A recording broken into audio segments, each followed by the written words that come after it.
Cek satu.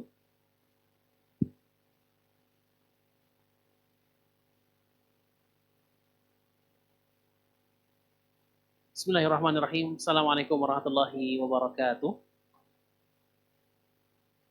Alhamdulillah, salatu wassalamu ala rasulillah. Mengucapkan selamat datang kepada teman-temanku, kawan-kawanku, generasi muda. Ya, ada yang bilang milenial, ada yang bilang Gen Z, ya, ada yang bilang apa lagi sekarang nih ya, macam-macam ya. Yang penting semuanya dalam keadaan sehat walafiat ya. Amin ya rabbal alamin.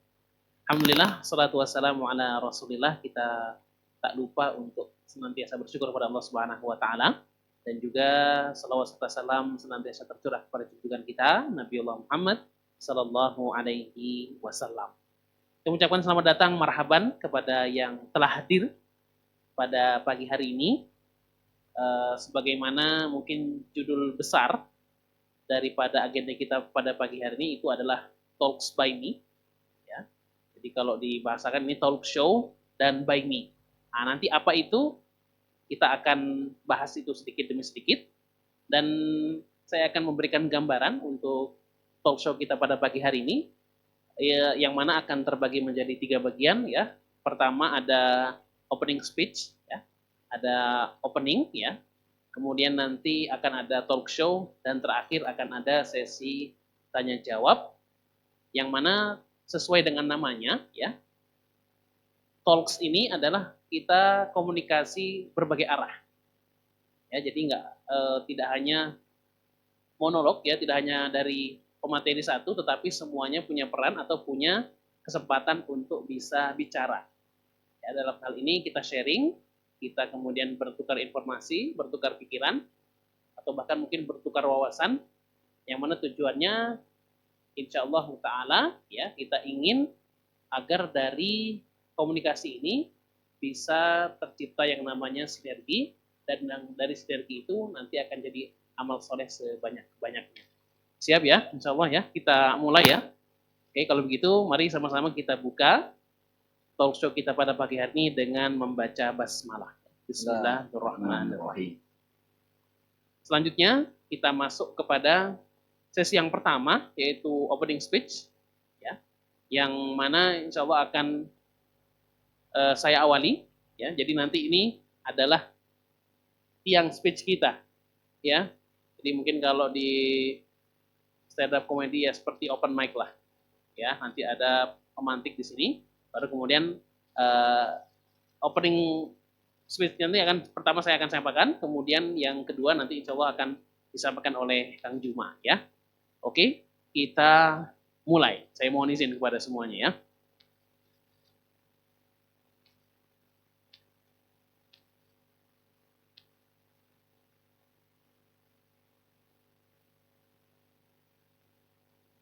Bismillahirrahmanirrahim. Assalamualaikum warahmatullahi wabarakatuh. Perkenalkan, nama saya Tony. Saya dipanggil Bang Tony. Saya dipanggil, Ustaz Juma bilangnya panggil Bang Tobeng. Jadi ada banyak nama ya. Yang mana yang enak silahkan digunakan. Yang penting saya tetap didoakan mudah-mudahan dalam keadaan sehat walafiat ya. Amin. Baik, pertama-tama untuk opening speech ini saya ingin menjelaskan apa sih by me. Ya, by me itu apa? Jadi dari judul besar kita talks, ya talk show, kemudian by me, jadi itu ada 2 makna. Pertama adalah bahwa talk show ini kita masing-masing punya kesempatan bicara, hanya by me. Dan nanti kemampuan atau kesempatan untuk berbicara itu nanti akan disampaikan di sini lewat mic yang sudah kita sediakan. Dan yang kedua, by me itu juga adalah tingkatan. Ya, yaitu Bogor ya Muslim Ekosistem ya, ekosistem kaum muda Muslim Bogor. Kenapa pakai nama ekosistem ya? Ekosistem itu menunjukkan adalah keberadaan peran ya. Jadi kalau kita lihat di alam, ekosistem itu ada yang saling mendukung supaya alam itu berjalan dengan baik ya. Seperti misalnya untuk kita hidup, kita butuh oksigen, maka dengan oksigen ya itu dihasilkan oleh siapa? atau oleh apa? Ya, dihasilkan oleh pohon-pohon yang kita tanam atau tanaman-tanaman yang kita tumbuhkan. Atau kemudian misalnya kita butuh sebagai manusia, ya meskipun dikatakan sebagai puncak rantai makanan, ya kita itu butuh makanan misalnya dari hewan. Maka ada keberadaan hewan di situ. Ya, pun hewan juga dia butuh hal yang lain untuk dia konsumsi, rumput, ya atau tanaman-tanaman yang digunakan juga untuk dikonsumsi. Maka menjaga alam atau kemudian keberlangsungan alam itulah yang namanya ekosistem. Dan itu kita ingin adopsi. Ya bukan berarti maksudnya ya saya akan makan kalian gitu, enggak ya. Tapi maksudnya adalah kita akan saling bersinergi dalam komunitas ini, dalam kelompok ini, supaya apa? Supaya kita tentunya bisa menghasilkan sesuatu, itulah yang dikenal dengan namanya amal soleh. Ya, dan itu adalah tanda keimanan kita. Iman itu, teman-teman, tidak perlu dicari bentuknya bagaimana. Karena iman itu abstrak.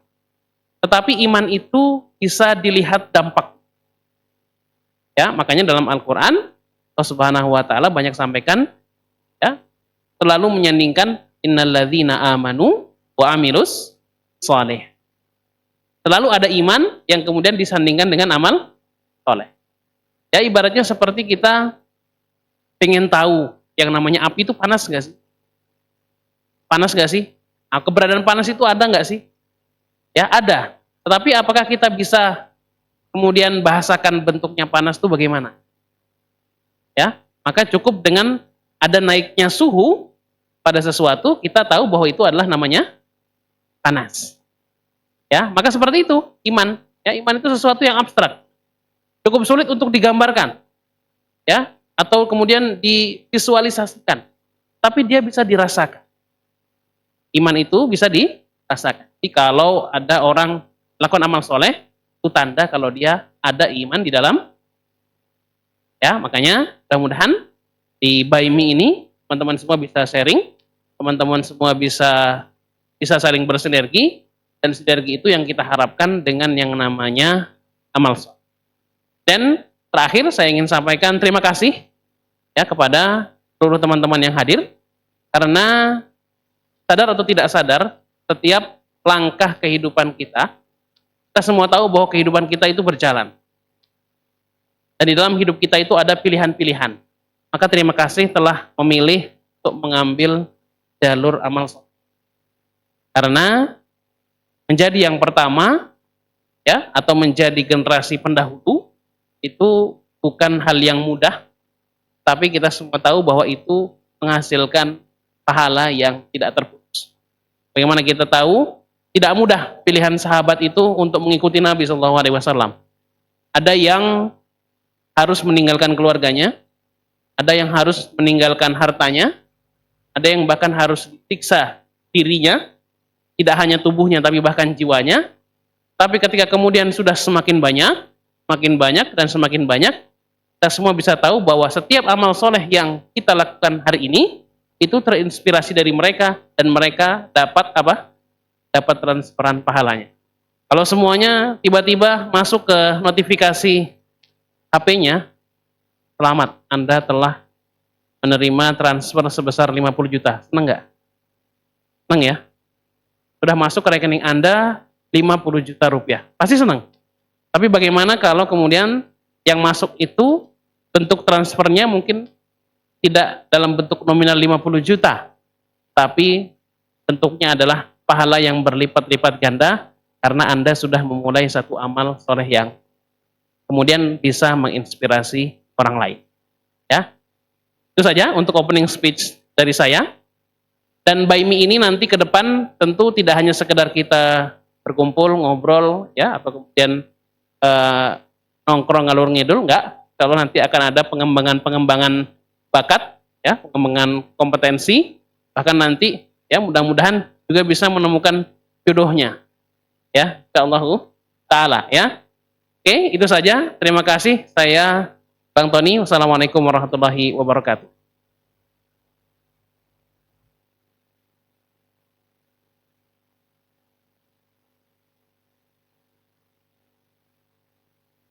Bismillahirrahmanirrahim. Assalamualaikum warahmatullahi wabarakatuh. Alhamdulillah wassalatu wassalamu ala Rasulillah wa ala alihi washabihi. Teman-teman semua yang semoga kita dalam dengan Allah SWT. Syukur kepada Allah SWT atas segala nikmatnya. Yang dengan nikmatnya kita diberikan oleh Allah izin untuk bertemu bersilaturahim di tempat yang insya Allah diberkahi oleh Allah SWT. Salawat serta salam kita curahkan baginda Muhammad SAW pada keluarga, sahabat, serta kita selaku umatnya. Ya semoga kita senantiasa diberikan keistiqomahan dalam ketaatan yang kita ditakdirkan di dalam keadaan husnul. Perkenalkan, nama saya Kang Juma, bersamai Bang Tony di sini, yang insya Allah membersamai bersama antum untuk sama-sama bersabar menanti jodoh yang Allah takdirkan. Dan kegiatan ini bukan kegiatan sekali, artinya adalah ini kegiatan yang akan terus berlanjut. Nanti akan ada bimbingan-bimbingan lainnya, parenting lainnya, sampai titik nanti kita, selain kita bertukar pengalaman, kita juga mungkin akan bertukar CV. Jadi memang goal dari program ini adalah untuk mewadahi buat teman-teman yang saat ini masih istiqomah dan berusaha istiqomah untuk terus menjadi bersama Allah hingga Allah takdirkan dipertemukan dengan jodohnya. Maka kami ada di sini hadir bersama teman-teman untuk bersamai dan membimbing agar terrealisasi rumah tangga yang benar-benar berkah, bukan sekedar angan. Kalau kita pelajari teman-teman, bahwa Rasulullah SAW pernah berpesan dalam satu hadis yang diriwayatkan Imam Tirmidzi, bahwa umur umat manusia, umat Muhammad khususnya, itu berada di angka 60-70 tahun. Dalam hadis yang mulia, Amar ummati baina sitin ila sab'ina sana. Usia umatku berada di kisaran 60-70 tahun. Jadi ini hukum mayoritasnya. Umur umat Nabi Muhammad di angka 60-70 tahun. Wa aqalluhum man yajuzu dzalik. Dan sangat sedikit dari umatku yang usianya melebihi angka itu. Artinya ada yang usianya lebih dari angka tersebut. Namun secara umum umat Nabi Muhammad berada di umur 60-70. Kalau kita umpamakan, kita ditakdirkan misalnya hidup di usia sampai 70 tahun misalnya. Mari kita sama-sama merenung. Kalau jatah hidup kita di dunia 70 tahun, dan umumnya menikah itu di usia 25-30 kurang lebih. Taruhlah kita ambil di angka 25. 25 tahun menikah. Artinya adalah selama 25 tahun kita hidup menyendiri atau menjomblo. Tapi kita lupa teman-teman. Setelah umur 25, setelah menikah sampai umur 70, kalau dihitung berapa itu? 45 tahun kita hidup bersama pasangan. Artinya hidup kita di dunia ini akan lebih banyak bersama pasangan kita.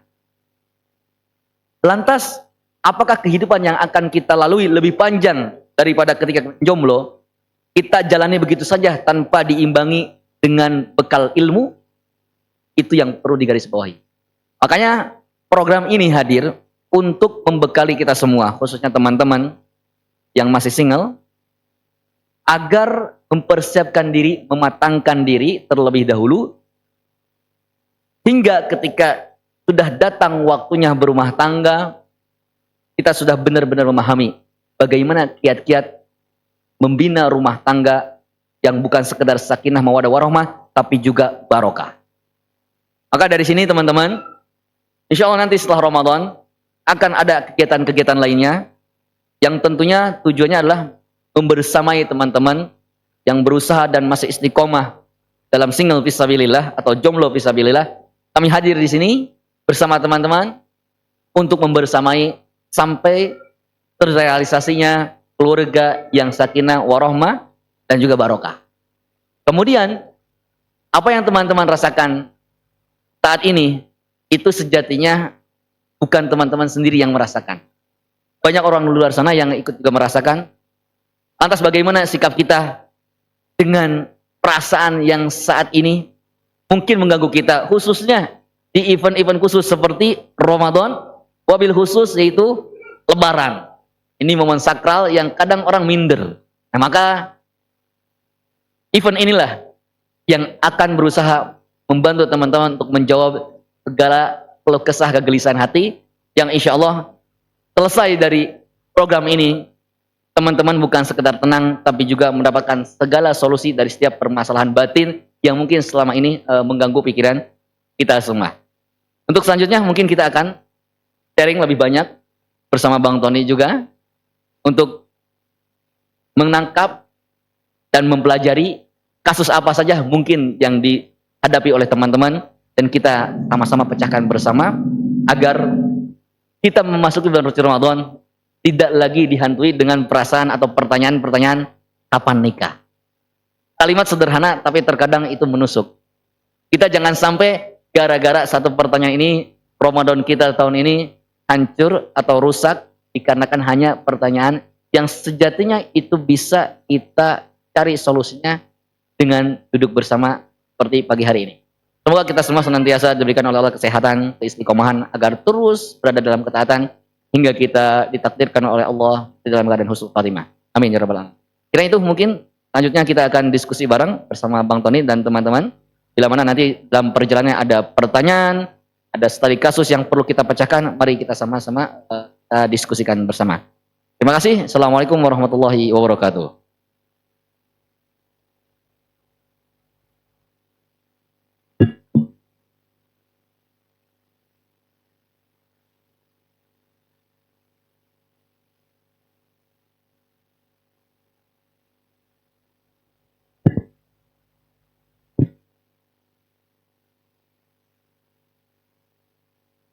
Terima kasih Uncle Didi karena sudah dipindahkan tiang baiminya ya. Nanti itu teman-teman bisa dimanfaatkan untuk ngobrol ya. Oke, kita masuk ke sesi yang kedua, yaitu sesi talk show. Kita ngobrol bareng, kita ngobrol terkait tema besar kita tadi ya. Pertamanya ini Ramadan belum mulai tapi rasa ketakutannya mau lebaran sudah ada gitu ya. Iya, sudah terasa. Ya, sudah kerasa ya. Padahal tadi malam Ustaz Syukron sempat nyampaikan ya Ustaz ya. Iya, betul. Jadi Ramadan itu harusnya bahagia kita. Betul. Ya, harus tarhib ya. Bukan tarhib. Ya. Tarhib. Tarhib dengan tarhib itu beda ya. Iya. Karena rohaba dengan rohaba itu beda banget ya. Betul. Kalau tarhib itu artinya menyambut bahagia, kalau tarhib Takutan. menakut-nakuti malah ya Ustaz ya. Iya. Nah ini jangan sampai nih kita mau masuk Ramadan tetapi malah takut. Takutnya bukan karena Ramadannya ya. Tapi takut karena apa? Lebarannya ya. Takut ini sudah besar ya. Waktu itu masih kecil segini sekarang udah gede. Kapan mau nikah? Ya, itu pertanyaan-pertanyaan horor kadang ya. Iya. Yang menghantui ya. Nah, kalau gitu kita mulai sesi talk show-nya dengan pertanyaan saya ke Kang Juma ya. Kang Iya. Juma. Enggak. Sebenarnya boleh nggak sih kalau misalnya kita itu punya rasa takut atau wajar nggak sih kita itu punya rasa takut kalau misalnya ditanya kapan nikah atau misalnya nanti kalau sudah menikah ditanya kapan punya anak, Iya. atau kalau nanti sudah punya anak ditanya kapan nambah ya, atau kemudian sudah punya anak ya, sudah punya istri nanti ditanya kok masih naik motor aja. Nah itu sebenarnya wajar nggak sih pertanyaan-pertanyaan Iya. kayak gitu? Siap. Sebenarnya ini pertanyaan yang sering akan kita temui ya. Jadi ini permasalahan yang bukan ditemui oleh teman-teman yang masih single. Tadi kalau kita lihat gambaran dari Bang Tony tadi, bahkan yang sudah menikah pun akan muncul pertanyaan yang sama jenisnya. Cuman berbeda variannya. Kapan punya anak? Udah punya anak pun tanya. Kapan nambah lagi? Udah itu pun tanya lagi. Rodanya kok masih 2 gitu. Kapan roda 4-nya? Nah, seperti itu. Jadi memang ini suatu hal yang akan terus kita hadapi dan kita temui. Tapi bagaimana kita menyikapi pertanyaan yang menurut sebagian orang ini menakutkan? Dan apakah rasa takut yang dirasakan ini dibolehkan? Tentunya dalam Islam, kalau kita lihat dari sudut Islam, rasa takut itu adalah naluri. Naluri. Karena sejatinya manusia itu memiliki rasa takut. Ya, sekarang secara logika, kalau ada ular, kita takut enggak? Ya, kalau ada orang takut, itu naluri. Biasa. Karena pada hakikatnya manusia itu dia akan menjauhi segala sesuatu yang membahayakannya. Kalau kita menganggap buaya itu bahaya, ya kita tinggalkan. Baik itu buaya asli maupun buaya darat. Ya gitu, sama aja ya. Kita hindari. Artinya adalah bahwa rasa takut itu pada dasarnya itu sesuatu yang normal dan itu naluri bawaan. Akan tetapi di dalam pandangan Islam rasa takut itu nanti akan terbagi lagi. Ada rasa takut yang memang itu dipuji dan ada rasa takut yang justru sebaliknya itu tidak baik. Kapan rasa takut itu dipuji? Ya ketika rasa takut kita ini mendekatkan kita pada Allah Subhanahu wa taala. Seperti contohnya ketika teman-teman, ayolah sekali-kali kita nyoba ini. Kemudian kita tahu bahwa ini hal yang nggak boleh sebenarnya. Pacaran aja sekali-kali nggak apa-apa, ya. Kita rayain. Ntar abis itu taubat. Nah, kalau kita takut pada Allah dan ini saya nggak mau ikut. Ya. Saya akan coba istiqomah untuk menjaga diri, menata diri, mempersiapkan diri sampai nanti Allah takdirkan hadirkan yang halal misalnya. Nah, ketika rasa takut ini mendekatkan kita pada Allah, ini salah satu adalah rasa takut yang dipuji, Ustaz. Bahkan bukan sekedar dipuji, tapi Allah apresiasi dengan satu reward di akhirat nanti. Sebagaimana sabda Rasulullah sallallahu alaihi wasallam. Rasulullah bersabda dalam satu hadis yang mulia bahwa ada 7 golongan manusia yang akan mendapatkan naungan di mana naungan itu tidak diberikan kecuali hanya dari Allah Subhanahu wa taala. Salah satunya adalah bahwa seseorang yang digoda oleh seorang perempuan, kemudian dia mengatakan, ini akhafullah, saya takut pada Allah. Ketika seorang itu ya ditawari, digoda dengan sesuatu yang menggoda, seorang laki-laki yang jomblo, ya, kemudian ya, digoda oleh wanita cantik, sebagaimana kisah Nabi Yusuf alaihissalam, ya, diabadikan dalam Al-Quran. Dan ketika rasa takut itu hadir, saya nggak mau melakukan itu. Saya takut sama Allah. Maka rasa takut itu bukan sekedar dipuji, tapi diapresiasi dengan diberikan naungan pada hari kiamat. Jadi seperti itu, Bang. Jadi takut itu ada takut yang dibolehkan. Bahkan bukan sekedar dibolehkan, tapi juga diapresiasi oleh Allah dengan diberikan naungan. Tapi ada rasa takut yang memang secara aplikasi salah. Dan ini salah satunya adalah kekhawatiran ketika kita ditanya kapan nih nikah. Akhirnya dampaknya apa, Bang? Dampaknya adalah orang tersebut nggak mau silaturahim, nggak mau silaturahim. Karena akhirnya kemana-mana. Padahal itu sederhana untuk menyelesaikan permasalahan itu. Sampai ada gini ya, Kang Juma ya. Iya. Pernah ada kasus ya, karena saking takutnya kumpul keluarga ya. Akhirnya ketika pas hari, kalau di kita ada namanya istilah halal bihalal ya. Halal bihalal. Nah itu kunci kamarnya sampai berlipat-lipat itu. Iya. Ya, jadi ngunci diri di kamar ya supaya kemudian entah dikira tidak ada orang. Iya. Tahu-tahu ini mana sih Fulan kok nggak ada gitu ya. Nah ini gimana itu? Itu masuk yang tercela apa yang terpuji itu Kang? Nah itu dia. Itu kekhawatiran tercela. Tapi sebenarnya gampang solusinya. Solusinya itu dijawab oleh Imam Syafi'i. Kita orang Indonesia khususnya ya, yang menjadikan Imam Syafi'i sebagai tauladan, sebagai panutan, khususnya dalam praktek ibadah yang fikihnya itu, beliau pernah mengatakan satu perkataan, bahwa kalau kita hidup mendengar semua omongan orang, ya hidup kita akan lelah. Beliau mengatakan dengan yang perkataan, bahwa ridho nasi goyatun la tudrok. Bahwa mengharapkan semua manusia suka sama kita, itu adalah angan-angan yang tidak mungkin terrealisasi. Coba teman-teman bagi-bagi uduk ke semua satu kampung. Setiap hari aja bagi uduk. Paling tanyain, kok nggak sama gorengannya kan?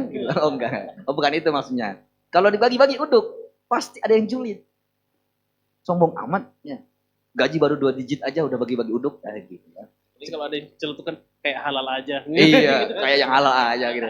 Jangan-jangan ini cara membersihkannya lagi. Nah, jadi kata Imam Syafi'i, ya, mengharapkan semua manusia suka sama kita itu satu yang mustahil. Dan kata beliau melanjutkan, waridullah goyatun la tutrok. Tapi mengharapkan ridho Allah, mengejar sesuatu yang harus kita kejar itu ridho Allah, sesuatu yang jangan kita tinggalkan. Di closingnya beliau mengatakan, fatruk mala yudrok, maka tinggalkan sesuatu yang tak mungkin engkau dapatkan. Apa itu yang dapatkan? Yang tidak mungkin dapatkan? Membuat orang-orang semua suka sama kita. Gak usah jauh-jauh, sekelas Nabi Muhammad saja yang sudah diapresiasi oleh Allah sebaik-baik manusia. Itu ada yang nggak suka, bahkan bukan nggak suka saja. Ada yang membunuhnya, mau coba membunuhnya. Loh, kita siapa? Gen Z kan? Ya. Kita siapa kan? Ya. Maka dari sini teman-teman, kalau hidup kita selalu tergantung dengan omongan orang, yang ada hati kita lelah. Kita akan terombang-ambing. Nah begitu Bang Tony, kurang lebih. Kalau bicara tentang sosok Nabi ya, Kang Juma ya, Nabi itu malah sebenarnya sebelumnya adalah sosok yang disukai dan dicintai ya. Betul. Tetapi tiba-tiba jadi sosok yang dibenci, yang nggak disukai. Iya, Nah, 180 derajat berubah. Itu kenapa kan? Nah, kita harus perlu belajar ya. Seperti itu. Kenapa kok bisa ada perubahan demikian? Ya, artinya adalah bahwa yang dulunya kita awalnya dicintai oleh orang-orang, itu memungkinkan kita akan ada di posisi dibenci. Makanya ya, ada satu perkataan syair ya, bahwa cintailah seseorang sewajarnya, ala kadar. Jangan terlalu bucin, ya kan? Ya, karena bucin itu bahaya juga. Iya. Begitu Bang Tony. budak cinta ya. Iya, budak cinta. Jangan diperbudak sama cinta. Kemudian kira-kira gimana nih Kang Juma? Kalau tadi ibaratnya kita benerin mindset, supaya kemudian kita secara naluri, secara hati, secara jiwa udah kuat. Kalau triknya, tekniknya, prakteknya gimana? Kalau misalnya ditanya, kapan nikah? Nah, kita jawabnya gimana tuh Kang Juma? Jawabnya gimana prakteknya tuh? Iya. Kalau ditanya, kapan nikah? Jawabnya apa? Pakai handset. Oh, enggak gitu juga. Enggak gitu. Oh, enggak itu. Enggak kayak gitu jawabannya. Jawabannya adalah bahwa setiap manusia itu memiliki proses yang berbeda-beda. Kalau kita ibaratkan buah, ya. Sekarang lagi musim apa nih, Bang? Sekarang ini masih lagi mulai musim duren nih. Duren ya, buah duren ya. Masih duren banyak nih. Duren. Ya, tinggal yang ngirim ini. Nih, Ya. kalau teman-teman nih nanam pohon duren ya, di kebun yang berbeda, bahkan di satu kebun yang sama dengan jumlah pohon yang sama banyak, apakah memastikan kualitasnya sama? Belum tentu juga. Apakah panennya di hari yang sama? Belum tentu juga. Artinya adalah bahwa buah yang satu jenis pun memiliki proses yang berbeda. Terlebih manusia. Artinya adalah bahwa permasalahan nikah, kalau kita kaji dari segi Islam, hukum asal nikah itu sunnah Bang. Tapi yang luar biasanya, hukum nikah itu bisa berubah jadi wajib, bahkan bisa berubah jadi haram. Bisa jadi haram. Oh, gimana itu teman-teman harus tahu. Jadi haram itu gimana? Nah, nikah jadi haram ketika seseorang itu secara finansial itu tidak kuat, tidak punya keuangan, ekonominya tidak sehat. Secara ekonomi tidak sehat, finansialnya kurang baik. Tapi dia pengen secara keinginan biologis, dia ingin menikah. Ditambah dari karakternya belum siap, dia masih ada karakter buruk, melukai, menzolimi orang lain.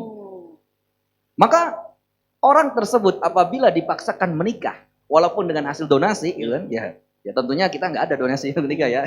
Kalaupun misalnya ada orang tersebut, nih udah kebelet nikah, tapi karakternya masih suka ngezolimi orang, ya udah kita donasi aja lah biar dia silent. Apakah boleh? Nggak boleh. Boleh nggak donasi buat teman ini? Nggak boleh. Haram. Kenapa haram Bang?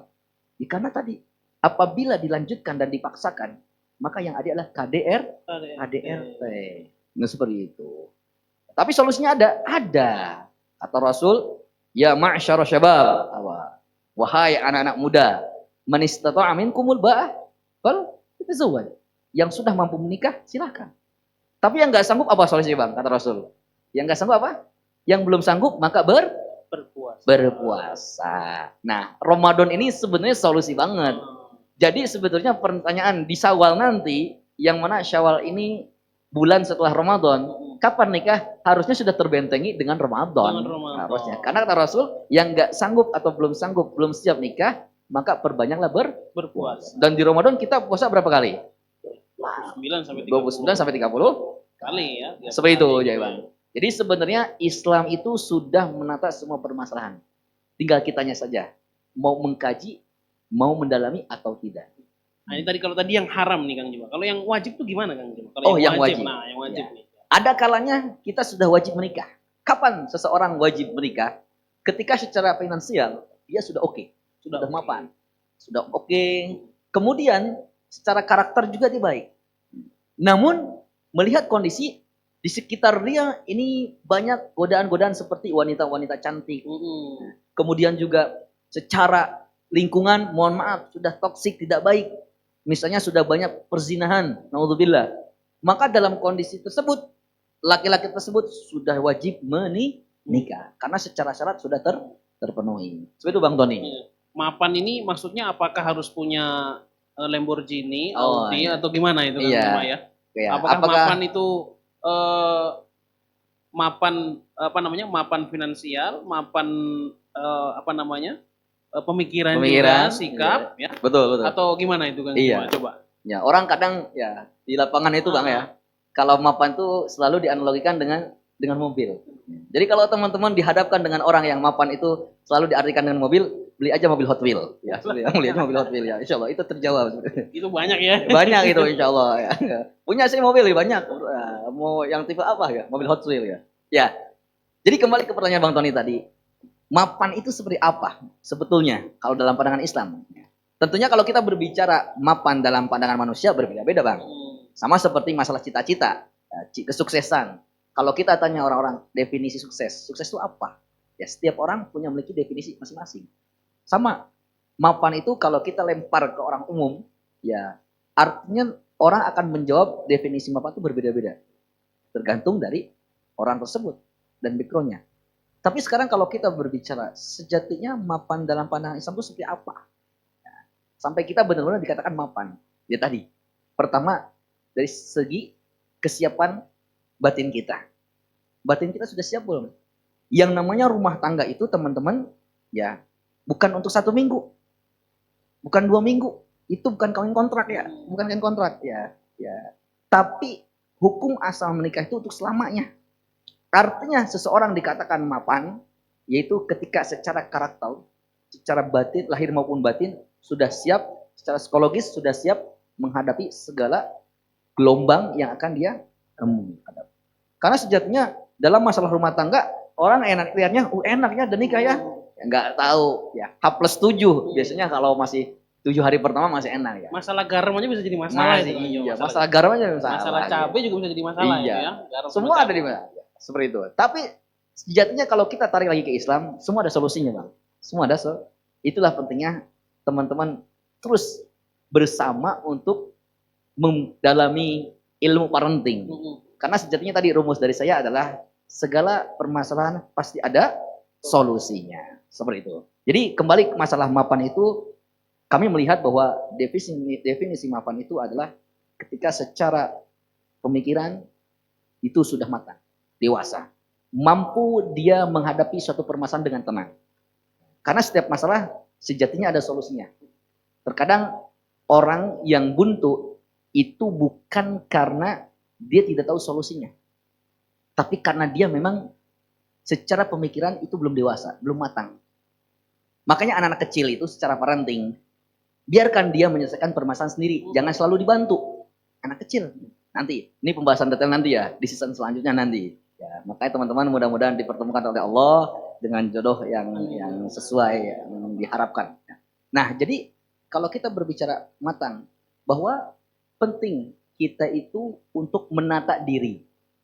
Jangan sampai teman gini, berprasangka buruk sama Allah. Kok saya sudah berhari-hari tahajud, sudah berhari-hari mendoakan, bahkan sudah disebut namanya tak kunjung datang. Ingat teman-teman, barangkali Allah belum mengabulkan karena Allah ingin menjaga masa depan Anda supaya tidak rusak. Jadi masalah nikah bukan masalah cepat atau lambat. Ya. Kayak pohon, kayak buah. Buah kalau belum matang diambil ya enak gak Bang? Ya, enaknya dirujak, gitu kan. Tapi buat konsumsi. Kalau durian nggak bisa dirujak. Durian bisa aja. Ya. Kecuali kalau mau teman-teman coba nggak apa-apa. Kurang lebih seperti itu Bang Tony. Ya. Sekarang kalau dari Bang Tony sendiri nih, ya, dengan realita anak-anak muda saat ini, ya, bahwa kita sekarang melihat ada sedikit pergeseran dari cara berinteraksi antara lawan jenis ya. Sehingga kita seakan-akan terbawa menormalisasi laki-laki perempuan berduaan di kafe tengah malam gelap-gelapan. Jadi seakan-akan kita terbawa ke normalisasi, bahkan mengatakan orang-orang yang kayak gitu ketinggalan gitu. Hmm. Ya.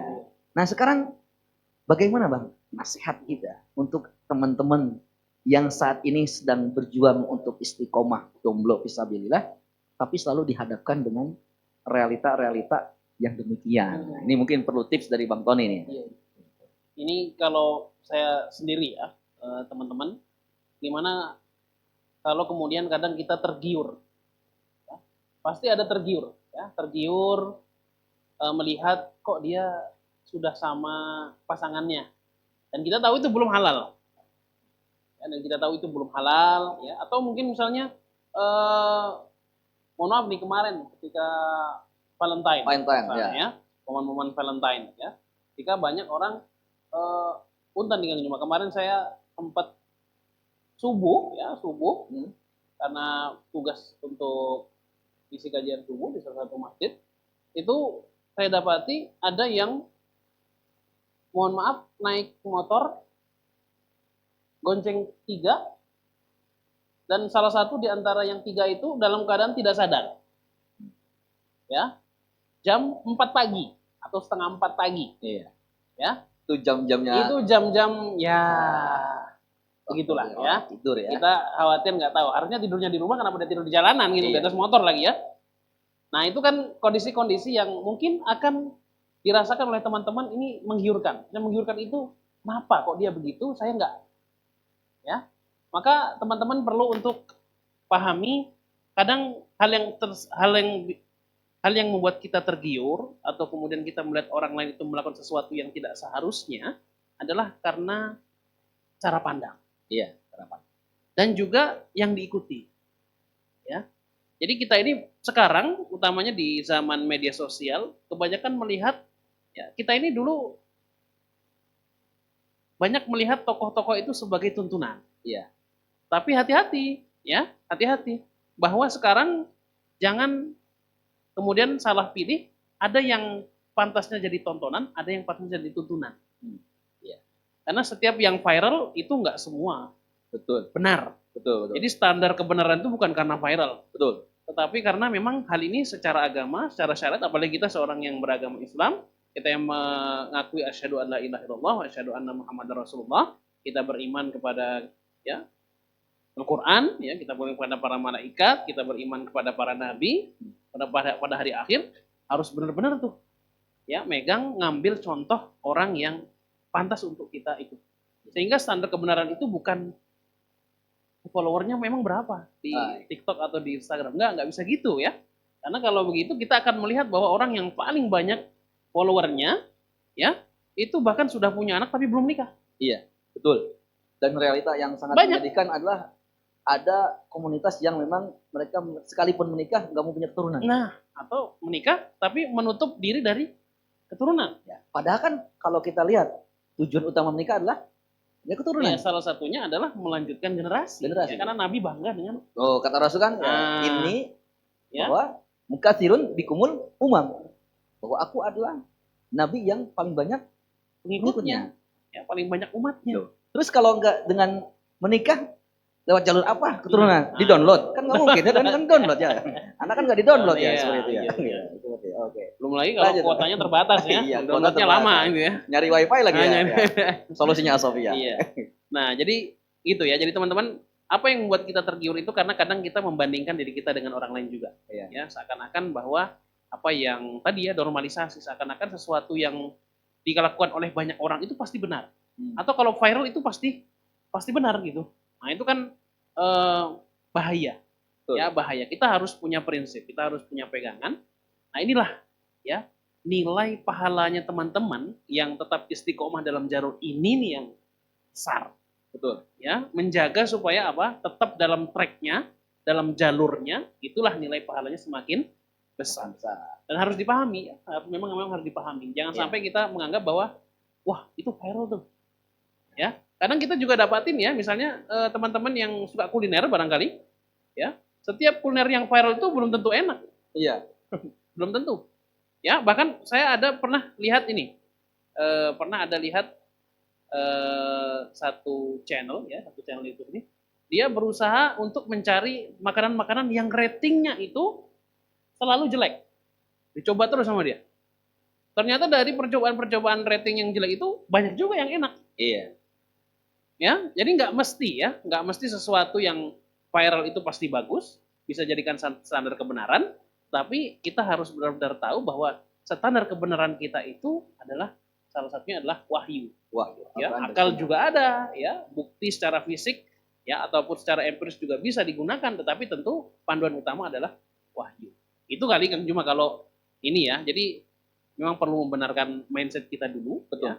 Sama seperti jodoh yang tadi gitu, Iya. Kang Juma ya. Daripada repot-repot mikirin jodoh, maksudnya Iya. pertanyaan kapan ditanya kapan nikah gitu ya. Lebih baik kalau menurut saya persiapan apa yang sudah di ini ya, Ramadan. Iya. Gimana menurut Kang Juma itu? Betul. Jadi memang manusia itu dia tergantung melihat kepada apa yang dia fokuskan. Kadang gini, kita sering menyaksikan realita, mencari sesuatu. Mana kacamata ya? Mana kacamata? Padahal kacamata di mana? Ini ya. Kacamata di sini. Di sini kadang. Misalnya, tadi pas habis sholat, tadi istri nungguin di mana ya? Tadi parkiran di mana ya? Istri nunggu di mana ya? Pas ingat-ingat, oh iya belum nikah. Wah, ini kayaknya kelamaan jomblo nih. Ya, maksudnya adalah bahwa terkadang manusia itu melihat sesuatu yang sesuatu ini mengaburkan fokusnya. Contoh sederhana. Kalau kita buktikan dalam praktek langsung nih. Kalau teman-teman angkat satu jari di depan mata. Coba teman-teman lihat fokus ke jari ini. Maka di hadapan teman-teman itu blur. Blur. Kalau teman-teman lihat di jari ini. Blur. Tapi sebaliknya, teman-teman lihat mau fokus. Oh, di situ ada teman saya. Walaupun di sini dihadapkan ada satu jari, tetap yang terlihat adalah teman kita. Sama dengan Ramadan dan pertanyaan kapan nikah. Yang jelas di hadapan kita adalah Ramadan. Adapun pertanyaan nikah kapan, itu nanti setelah Ramadan. Fokus dulu Ramadan, barangkali di malam Lailatul Qadar, Allah pertemukan kita dengan jodoh, kan nggak tahu kan sebetulnya. Jadi kembali kepada fokus yang lebih urgent. Skala prioritas. Kita dihadapkan dengan bulan suci Ramadan. Jangan nodai Ramadan kita dengan hanya segelintir pertanyaan kapan nikah. Yang padahal itu sebenarnya Bang bisa kita jawab dengan mudah. Keluh kesah yang teman-teman rasakan hari ini. Kenapa sih saya sudah lama berdoa tak kunjung hadir? Apa karena saya tidak layak dicintai? Tidak. Tidak demikian. Ya, yakinlah ya bahwa Allah menciptakan segala sesuatu berpasang-pasangan. Sendal jepit aja punya pasangannya, Bang. Sendal jepit aja punya pasangannya kan? Ya. Yakinlah antum punya pasangan, sebetulnya. Artinya adalah keluh kesah teman-teman ternyata sudah dijawab oleh Allah di dalam surat Al-Baqarah surat 2 ayat 219 yang berbunyi wa'asa an tuhibbu syai'an wa huwa syarrul lakum. Terkadang teman-teman suka sesuatu, menginginkan sesuatu, tapi ternyata sesuatu itu enggak baik. Teman-teman pengen nikah cepat, tapi karena itu enggak baik buat teman-teman, ya Allah hindarkan. Tadi bukan karena Allah tidak mendengar doa kita, bukan karena kita tidak pantas dicintai. Tapi Allah menunda pertemuan itu untuk menjaga masa depan teman-teman. Karena tentunya Allah akan menghadirkan sosok yang tepat itu di waktu yang tepat. Ya. Oke, berarti ini mudah-mudahan menjawab ya teman-teman semua ya. Tapi ini kan dari insight kami ya. Dari insight dari realita-realita yang kita lihat, yang kami dapat dari curhatan-curhatan beberapa teman-teman. Kira-kira dari teman-teman ada yang mau mulai bicara nggak? Kira-kira mungkin saya pernah nemuin keadaan begini nih, ya, misalnya masak mie keasinan, wah ini tandanya mau nikah nih, atau gimana? Ya, atau pengalaman di keluarga, ya, atau kemudian di kenalan, dimanapun, bisa silahkan di-sharingkan. Ini mic-nya sudah siap nih, ya. Atau mau yang lain, bicara tentang yang lain. Ya. Saya punya usul misalnya. Kalau masak mie keasinan sebenarnya Bang, itu modus aja tuh. Pengalian isu. Ya. Sebenarnya belum bisa masak. Belum bisa masak. Masak ini aja, air aja sampai gosong gitu. Jadi atau mungkin teman-teman punya usul. Saya punya pemikiran, daripada mikirin itu lebih baik kita ngelakuin sesuatu. Iya. Atau bikin apa gitu ya. Karena saya ngelihat ya tadi juga ya, karena seperti kata Kang Juma tadi, karena nikah itu ya ibaratnya seperti orang lari maraton ya. Iya. Kalau dia mau berusaha, pasti semua akan sampai pada garis finish. Betul. Dan tidak semua harus sampai pada garis yang pertama. Iya. Ya, kalau pesertanya 5.000, mungkin ada posisi 5.000. Ya, ada posisi 4.231 atau posisi 3.716 misalnya ya. Di posisi-posisi tersebut kan selalu ada. Tapi kan kadang kita terlalu melihat pada orang yang mau jadi yang pertama. Padahal Allah belum siapkan untuk yang pertama nanti. Tenang. Yang penting apa? Fokus menjalani kehidupan. Dan dalam fokus menjalani kehidupan itu dipersiapkan. Iya. Ya, skillnya gitu ya. Betul. Karena tadi di awal kita sampaikan ya. Kalau kita hidup kita ditakdirkan 70 tahun di dunia. 25 tahun kita menjomblo menyendiri single. Ya. Setelah 25 menikah, kita 45 tahun bersama pasangan. Maka perlu sekali supaya benar-benar tercipta rumah tangga yang bukan sakidah mawaddah warahmah saja, tapi juga barokah. Itu tadi perlu diimbangi dengan bekal bagaimana membangun rumah tangga sesuai dengan fondasi syariat Islam. Gitu. Maka Talks by Me di sini sebagai solusi buat teman-teman yang saat ini masih berjuang single fisabilillah, bahwa kami hadir di sini membersamai dan siap untuk membimbing teman-teman sampai ke titik yang kita harapkan bersama-sama. Begitu Bang Tony ya? Iya. Gimana? Mungkin ada yang mau mulai ngobrol? Silakan. Boleh? Ya, ini saya lihat, wah makin banyak ini yang hadir ya, alhamdulillah. Terima kasih banyak ya. Terima kasih karena sudah mengambil langkah ini ya. Tinggal selanjutnya kalau mau ngobrol silakan. Ya, silakan. Terbuka karena ini Talks by Me ya. Karena ini bisa untuk kita obrolkan semua. Silakan. Mic-nya sudah siap. Atau perlu dimatikan lampu? Perlu dimatiin lampunya? Ada mungkin di antara teman-teman yang mau sharing? Ya. Silakan. Kalau mau sharing, boleh apa enggak? Yang lu, ya. Anak muda dulu, ya. Mangga, silakan. Ada anak muda, ada orang yang menganggap dirinya muda. Mangga. Kita masih muda. Iya. Wah, iya, silakan. Silakan Bang, coba. Silakan. Namanya ya, jangan lupa ya, namanya. Asalnya dari mana, ya?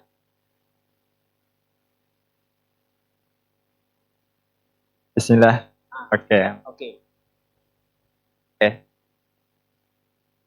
Gak susah kalau tinggi.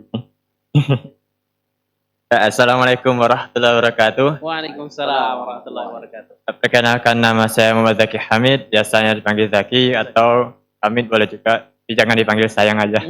Soalnya belum ada yang belum halal. Ya. Terus mungkin kalau asal dari masa depan. Dan dari Padang, tapi bukan Padang Mahsyar. Nah, saya mungkin pengen sharing 2 tips nih, bagaimana cara menghadapi pertanyaan kapan nikah. Wah, ini senior ini berarti ya. Belum. Langsung 2 tips ya. Oke. Dicatat boleh teman-teman, dicatat nih ya, dicatat ya. Cara yang pertama, ini coba Bang Tommy tanyain ke saya, kapan nikah? Zaki gimana? Kapan mau nikah Zaki? Oke, itu cara pertama. Jadi masuk cara kedua. Cara kedua. Berarti saya nanya lagi nih. Sebelumnya Bang Tommy tahu nggak tips yang pertama nih? Diam aja berarti ya. Paham nggak? Iya, diam aja. Diam aja. Jadi kan bingung ya. Jadi kan kawan dan kawan bingung. Jadi kan tadi Kang Juma bahas kalau ngadapin kapan nikah tuh dengan puasa salah satunya. Ya, puasa itu kan salah satu maknanya menahan. Saya menahan. Menahan. Nah, terus yang kedua nih, mungkin boleh ditanyain lagi. Coba, sekarang Juma. Saya nanya ya Bang ya. Ya. Pertanyaan sama sebenarnya. Bang Zaki, kapan nikah nih? Jika bukan hari ini, mungkin minggu depan. Jika bukan minggu ini, mungkin bulan depan. Kenapa nggak baca asar aja nanti pada zuhur kita sekarang? Saya udah siap ini untuk jam. Aduh, masalahnya jodohnya belum ada kan? Oh iya. Jodohnya sudah ada. Sudah ada. Cuman belum kelihatan hilalnya. Kayak gitu mungkin. Kayak Ramadan belum kelihatan hilalnya Bang. Iya. Dan jodoh itu nggak bisa download Bang. Nggak bisa download. Itu masalahnya. Terus sebenarnya saya juga gak terlalu mikirin sih kalau ditanyain kapan nikah ini. Karena gak ada yang nanya juga. Alhamdulillah sudah kita wakilin. Alhamdulillah. Ya, berarti ini sama ini pertanyaan pertama kali ya? Ya mungkin. Alhamdulillah. Jadi kalau ada yang nanya, pernah nggak ditanya kapan nikah? Oh pernah gitu. Pernah. Kapan? Masjid Sofia gitu. Ya. Luar biasa. Biasanya yang ditanyain itu kerjanya apa, bukan kapan nikah gitu kan. Mungkin itu aja yang pengen saya sharing. Iya, Oke, siap. terima kasih. Terima Masya kasih. Allah. Makasih Bang Dan Zaki. jazakumullah khairan kasiran. Assalamualaikum warahmatullahi wabarakatuh. Waalaikumsalam warahmatullahi wabarakatuh. Terima kasih Bang Zaki ya. Terima Masya kasih Allah. Kang Zaki. Beliau dari masa depan. Iya, Zaki, dari masa depan, masa ya. depan. Dari gen sekarang nih, masa kini, yang masa kini. Ya, atau kalau misalnya anak Kang Zaki dari Padang ya, identiknya Iya. dengan rendang misalnya. Iya. Kapan nikah? Sebentar, saya mau ngaduk rendang dulu. Masih Ah, lama, itu. gitu kan? Iya. Karena masak rendang kalau nggak salah butuh waktu lama ya. Betul itu. Ya, butuh waktu lama. Itu karena saya pernah nyoba itu. Iya. Pernah nyoba masak rendang sama Iya. kakak di Jakarta. Hmm. Ya. Ayo kita belajar masak rendang. Iya. Dan benar, perjuangan sekali masak rendang. Luar biasa. Ya, dari rasa enak yang kita rasakan itu ternyata perjuangannya juga luar biasa. Ngaduknya, ya belum lagi sampai ketika minyaknya itu meletek ya, apa kalau bahasa itu meletek sampai kena kulit itu benar kerasa banget itu, ya sampai benar kerasa banget. Makanya jangan pernah meremehkan proses. Iya. Jadi rendang yang enak itu prosesnya luar biasa. Betul. Ya. Makanya gak heran rendang itu menjadi termasuk makanan internasional ya. Wah, internasional. Ya. Kayaknya nggak ada yang bisa menyaksikan bahwa rendang itu enak. Iya. Ya. Jadi dari rendang kita belajar, Bang. Dari rendang kita belajar ya. Dari rendang kita belajar kita hidup. belajar ya. Bahwa ya perjuangan itu tidak akan mengkhianati hasil. Seperti itu. Jadi teman-teman yang hari ini masih berjuang, yakinlah Allah akan datangkan sosok yang tepat, yang bukan sekedar mampir di kehidupan kita, tapi juga bisa menggandeng kita ya sampai kapan? Sampai ke surga Allah Subhanahu wa taala. Amin ya. Amin ya rabbal alamin. Ini temanya jadi rendang nih, Bang. Iya, jadi rendang nih, aduh. Padahal nanti rendangan nanti ya. Kita nunggu menu selanjutnya Iya. ya. Iya. Oke. Baik, terima kasih selanjutnya, Mangga. Mangga Ibu, ya. Mangga Bunda.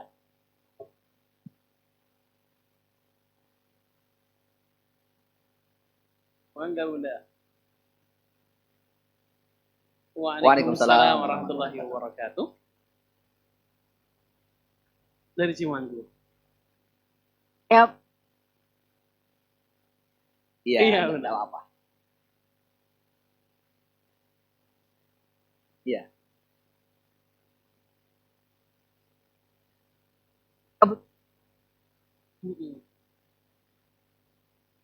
dewasa.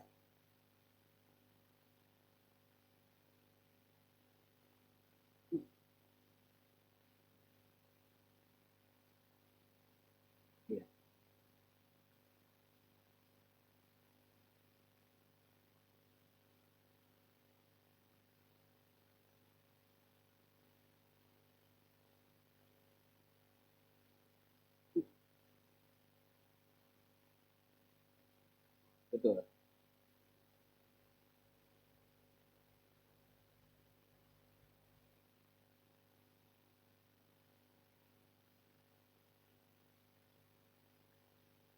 Bekerja.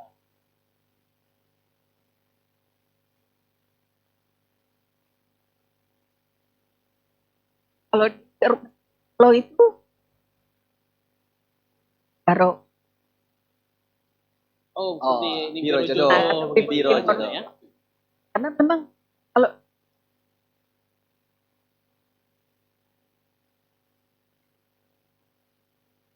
Hmm.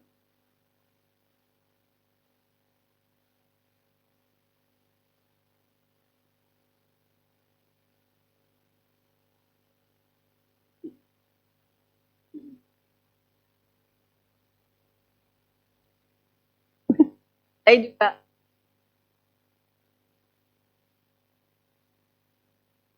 karena memang banyak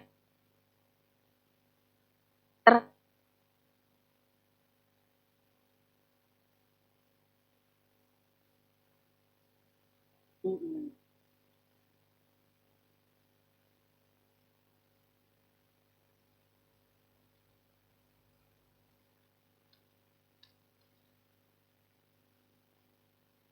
Hmm. penuh dengan ketakutan. Nah, jadi akhirnya mereka banyak akhirnya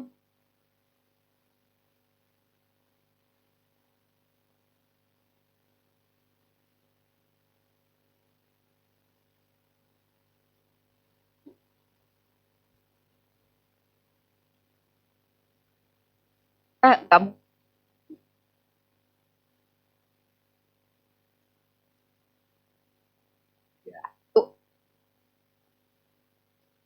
Iya. tanya Baik. Ya, Ya, terima kasih. Alhamdulillah. Terima kasih banyak Bunda ya. Ya. Nah, ini alhamdulillah ini another insight ya. Jadi another insight kalau saya lihat ya. Cuma Ya. ya. Kalau tadi anak muda khawatir takut ditanya, tapi di sisi orang tua ini ada kekhawatiran juga ya untuk masa depan anaknya. Jadi bukan pertanyaan itu bukan maksudnya adalah pertanyaan untuk apa namanya menyakiti hati, bukan Betul. ya. Bukan juga Bukan untuk menekan pertanyaan juga. yang menekan juga tidak. Tidak. Ya, tapi justru ada kebaikan ya yang diinginkan oleh orang tua Ya.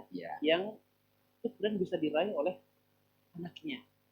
Gitu ya. Ini another insight ya, another insight yang saya dapat dari apa yang disampaikan oleh Bunda Ani tadi ya, bahwa orang tua itu khawatir. Betul. Nah, ini justru sesuai dengan surah An-Nisa ya. Iya. Wal yakhshal ladzina law taraku min khalfihim Dzurriyyatan. di'afan khaufu alaihim. Meskipun itu bicara tentang waris ya, Iya. secara spesifik ayatnya, tapi juga memang generasi yang senior itu harus peduli Betul. dengan generasi junior begitu ya. Dan cuma ya. Ya, jadi memang yang dirasakan oleh Bunda tadi itu mungkin dirasakan juga oleh orang tua kita. Itu harus perlu digarisbawahi. Dan kekhawatiran ini, rasa takut ini kembali ke tadi tema tadi kita. Apakah ini rasa takut yang baik atau tidak baik? Baik. Akan disebutkan dalam Al-Quran tadi. Ya, ternyata apa yang disampaikan oleh Bunda ini tadi itu dijawab oleh Allah tadi. Wal yakhshal ladzina law taraku min khalfihim dzurriyyatan di'afan khaufu alaihim falyattaqu. Ya, maka hendaklah seseorang itu khawatir meninggalkan generasi yang tadi. Yaitu apa? Wal yakhshal ladzina taraku dzurriyyatan di'afan khaufu alaihim. Ya, generasi yang lemah. Yang lemah seperti apa? Bukan lemah secara fisik saja, tapi juga secara mindset. Makanya kadang orang tua nanya, kapan nikah nak? Bukan menekan, tapi ingin memastikan setidaknya anaknya normal atau tidak. Itu poin iya. pertama. Karena tadi kekhawatiran LGBT tadi ya. Jadi teman-teman juga LGBT bahaya juga. jangan terlalu takut juga ya. Ketika ada orang nanya, kapan kamu nikah? Ya, pertama ingin memastikan, oh saya normal kok. Gitu. Saya normal. Saya ada target. Gitu. Sebetulnya. Jadi itu yang pertama. Kemudian adapun dari pertanyaan Bunda tadi terkait realita yang ada, saya sih mendapatkan satu nasihat dari Imam Syafi'i. Lagi-lagi Imam Syafi'i. Imam Syafi'i beliau mengatakan bahwa sibukkanlah diri kita dengan kebaikan. Karena kalau kita tidak menyibukkan dengan kebaikan, mau tidak mau, tanpa kita sadari kita akan disibukkan dengan keburukan. Jadi poin yang pertama adalah kita harus menyibukkan diri kita dengan kebaikan selama kita memang masih dalam kondisi single. Satu. Terus gimana caranya, Kang, supaya kita bisa menyibukkan kebaikan? Nah, itu dijawab lagi oleh Ibnu Qayyim. Kata Ibnu Qayyim, pentingnya kita duduk bermajelis sama orang-orang soleh. Makanya disebutkan oleh Ibnu Qayyim, setidaknya ada 6 manfaat duduk bersama orang-orang soleh. Orang-orang soleh itu banyak ya, nggak selalu di masjid saja, tapi di luar masjid pun ada. Yaitu di antara manfaatnya adalah duduk bersama orang soleh, setidaknya merubah karakter kita yang tadinya kita terlalu ambisi terhadap dunia, kita mulai terpikirkan akhirat. Jadi kalau kita berbicara masalah nikah, teman-teman, nikah itu bukan sekedar proyek dunia, tapi nikah itu adalah suatu proyek di dunia dan di akhirat, Bang. Kenapa? Karena ketika kita meninggal dan setelah kita menikah diberikan keturunan, itu ada investasi akhiratnya. Gimana kata Rasul? Investasi akhirat, ya, 3 golongan yang akan terus mengalir amalannya, Waladun soleh ya da'ulahu. Ya. anak soleh yang senantiasa mendoakan orang kebaikan bagi orang. dan solehnya anak itu bukan dari bakat. Jadi soleh itu bukan bakat, Bang. Oh soleh, oh ya bapaknya kiai kok enggak. Ya Nabi Nuh anaknya soleh enggak? Kan? Iya. Ya, jadi Bakat baru kalau ada ya. nah ya. Bakat soleh ini. Iya, jadi soleh itu bukan bakat, tapi berkat perjuangan orang tua. Nah, jadi kondisi realitas saat ini, ya, anak-anak kita, apalagi dengan kondisi lingkungan kok sekarang munculnya LGBT gitu kan. Jadi muncul kekhawatiran orang tua kalau anak itu belum nikah gitu kan. Makanya muncul pertanyaan kapan nikah nak? Tadi teman-teman harus menggarisbawahi. Kalau ada pertanyaan dari orang tua demikian, satu itu bukan penekanan, tapi itu untuk memastikan saja. Normal enggak sih? Atau setidaknya kamu terbawa arus gak sih? Terdoktrin gak sih sama kelompok sana? Nah, Hmm. gitu. Sama tulang apa tuh namanya? Tulang lunak ya. Oh, bukan. Tulang rangu ya? Eh. Oh, tulang rangu. Itu bakso itu ya. Tulang lunak ya. Iya, tulang lunak. Kalau dari sisi saya sendiri, Bunda ya, terkait dengan gimana untuk tips anak-anak muda kita supaya kemudian tidak sampai terpengaruh pada LGBT ya. Iya. Ini sebenarnya sudah disediakan oleh Allah Subhanahu wa taala dan juga Rasulullah SAW terkait dengan apa yang membuat LGBT itu bisa menjangkiti anak muda. Ternyata tidak bisa dipungkiri bahwa salah satu faktor terbesarnya itu adalah ketidakhadiran orang tua. Iya, betul. Ya, dan ketidakhadiran orang tua ini salah satu bentuknya adalah karena buruknya komunikasi, Iya, betul. dialog. Contohnya misalnya kalau lihat dalam Quran ya, kalau kita lihat dalam Quran itu bagaimana Luqman ya, Luqman Al-Hakim. Luqman Al-Hakim itu kan mewasiatkan takwa Iya. ya, atau kemudian mewasiatkan untuk jangan sampai berbuat zalim. Iya. Ya, ini kan komunikasi antara orang tua, bukan berarti kemudian komunikasi itu harus nilainya adalah pasti menekan, tidak. Kadang gaya-gaya komunikasi, bagaimana orang tua menyesuaikan komunikasi dengan anaknya, ya itu adalah sesuatu hal yang penting.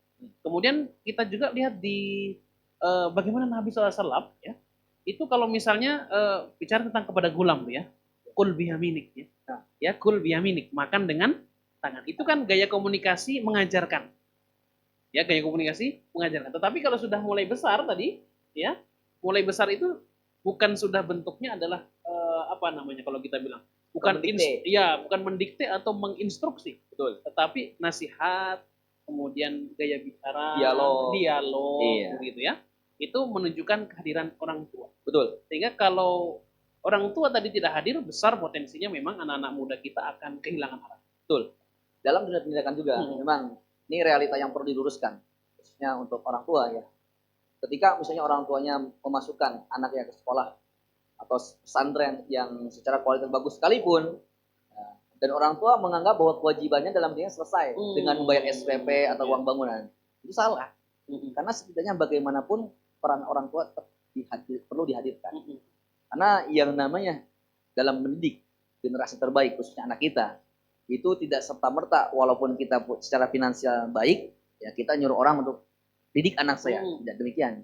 Karena sejatinya ada nilai-nilai yang memang anak itu membutuhkan peran orang tua. Seperti itu Bang.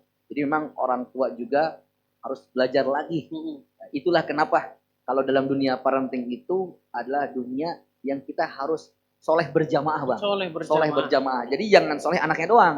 Jangan orang tua soleh belum menjamin anaknya soleh. Kenapa? Karena tadi soleh itu bukan bakat. Maka perlu ditularkan. Soleh itu berkat. Berkat apa? Berkat perjuangan orang tua.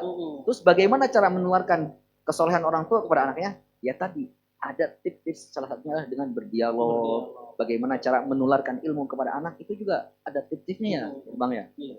Jadi kalau diumpamakan ya, kadang kita pengen anak kita soleh. Iya. Tetapi kita sebagai orang tua misalnya tidak soleh. Iya. Ya, ibaratnya kita nanamnya pohon manggis, pengennya buah durian. Iya ya. itu. Nah itu kan nggak akan terjadi, gitu ya. Tapi di zaman AI sekarang Bang, sebenarnya bisa Bang ya. Di zaman AI ya. Sekarang nih luar biasa AI ini ya. Macam-macam ya. AI ini nanti kayaknya kita perlu bahas juga nih. Oh iya AI perlu. ini, ya kan semua ya. Iya. AI untuk generasi Gen Z ya, Gen Z, atau untuk milenial. Sekarang ada istilahnya Gen Alpha sekarang. Gen ya. Alpha. Gen Alpha baru lagi tuh, ya. Nah ini bocil-bocil yang sekarang lagi asik main ini Gen Alpha ini, ya, ya. Nanti akan jadi tanggung jawab Gen Z. Iya. Akan jadi tanggung jawab Gen Z ya. Iya.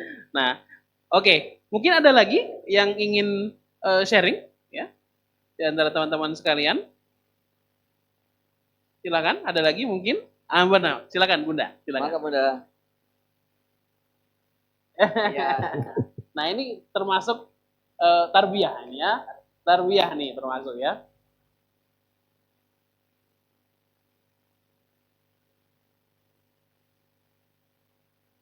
Assalamualaikum warahmatullahi wabarakatuh. Waalaikumsalam warahmatullahi Perkenalkan saya Bu Ita. Bunda Ita. Saya juga mewakili orang tua ya. Ya. Saya itu laki-laki, dua-duanya laki-laki. Dua-duanya laki-laki. Alhamdulillah mereka sudah selesai kuliah dan sudah bekerja. Sudah bekerja, alhamdulillah. Umur kayaknya juga udah cukup. Kalau saya tanya, kapan mau nikah yang Iya, tadi benar. itu. Nah, jawaban mereka, oh belum siap, nanti kasih kan apa anak orang, gajinya kecil gitu loh. Itu aja jawabannya. Kalau calon mungkin udah ada ya gitu. Sian nanti itu anak cewek. Kalau enggak ini udah dibilang kalau mau duluan silakan. Dia enggak mau juga. Gimana caranya supaya meyakinkan anak-anak laki ini supaya bisa bertanggung jawab, bisa yakin gitu. Sama kan ada Allah gitu ya. Iya. Tapi kok susah ya Ustadz gitu. Enggak nanti punya anak beli itu sakit. Jadi udah kesana pikirannya gitu. Atau nabung dulu kata dia.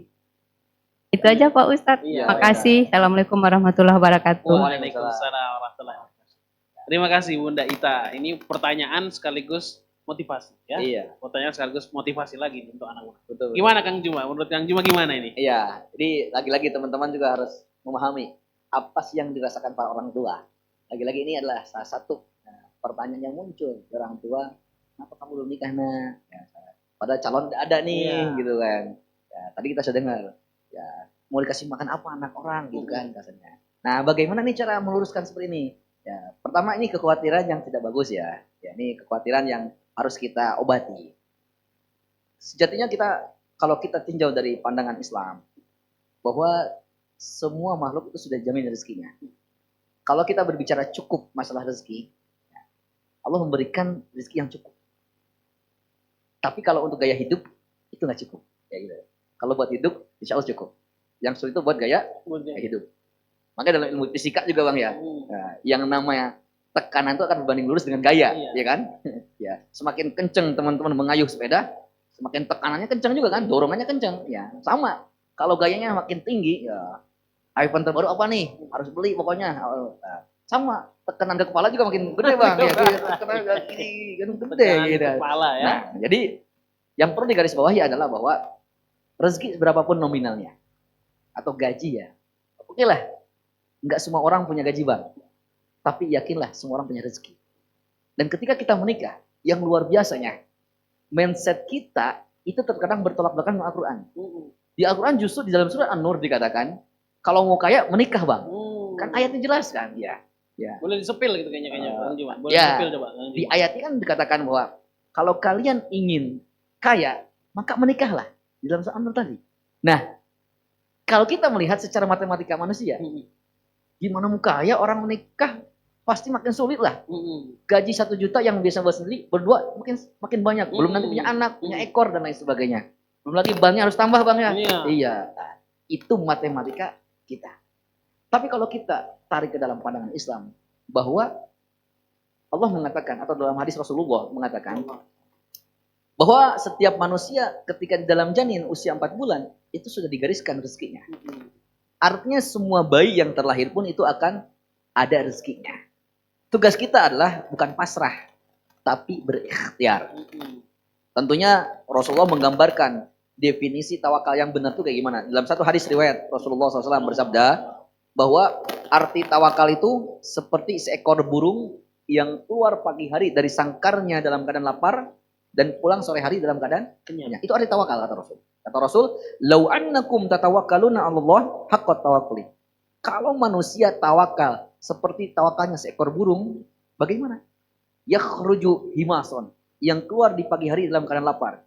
Wa yarji'u bitonan, dan pulang sore hari dalam keadaan kenyang. Kita tahu burung itu nggak punya kantor Bang. Nggak ada namanya burung kantor loh, nggak ada. Ya, burung nggak punya profesi, tapi yang pasti burung keluar. Nggak punya slip gaji juga. Nggak punya slip gaji juga, kan? Repot kan ya. Nggak ada slip gajinya nggak ada. Ya, nggak ada pembahasan UMR, kan? Nggak ada. UMR nggak ada. UMR burung bulan ini adalah gitu ya. Nggak ada. Nah, jadi definisi tawakal kata Rasul seperti seekor burung yang keluar di pagi hari, artinya bergerak. Nah, karena rezeki sudah Allah gariskan. Nah, sama ketika kita menikah, kekhawatiran ini sering Bang. Ini sebenarnya permasalahan bukan masalah baru. Ini permasalahan lama. Kalau bahasa kita ini alasan lama ya untuk menunda-nunda. Nah, maka kita harus meyakinkan kepada anak kita, yakin nak, bahwa rezeki itu bukan urusan kita, urusan Allah.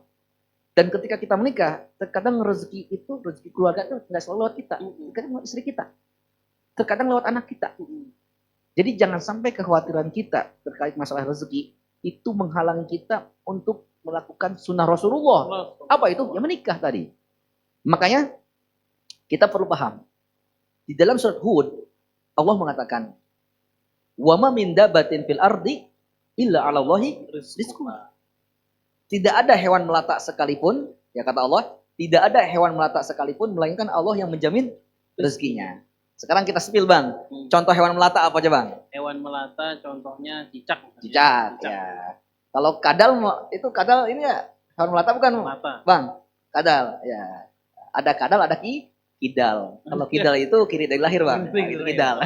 Kalau kadal apa? Kanan dari lahir. Kanan dari lahir. Kanan dari lahir. Kadal, Nah, ya. kadal, cicak ya. Udah, kita jarang lihat kadal karena nggak deket sungai ya. Hmm. Cicak ya yang gampang kita mencari. Cicak. Cicak itu hewan melata. Loh, Allah mengatakan tidak ada hewan melata sekalipun. Padahal hewan melata banyak, Bang. Kalau buaya melata nggak, Bang? Buaya itu termasuk ini. Yang darat apa yang di air ini, Bang? Ah, itu dia masalahnya. itu jadi masalahnya kan. Ya, karena ada yang berjalan-jalan juga kan. Iya, ada juga, Ya, ya. itu buaya darat namanya, Bang. Oke. Ya, berarti kita jangan ngambil contoh buaya, Bang ya. Ya. Yang pasti-pasti aja dulu, cicak. Nah, cicak ini hewan melata. Cicak ini nggak punya akal untuk buat jaring. Cicak itu makanannya serangga. Serangga itu punya sayap. Cicak nggak punya sayap. Tapi sampai detik ini kita masih lihat cicak. Itulah kenapa Allah memberikan perumpamaan yang sederhana, yaitu hewan melata.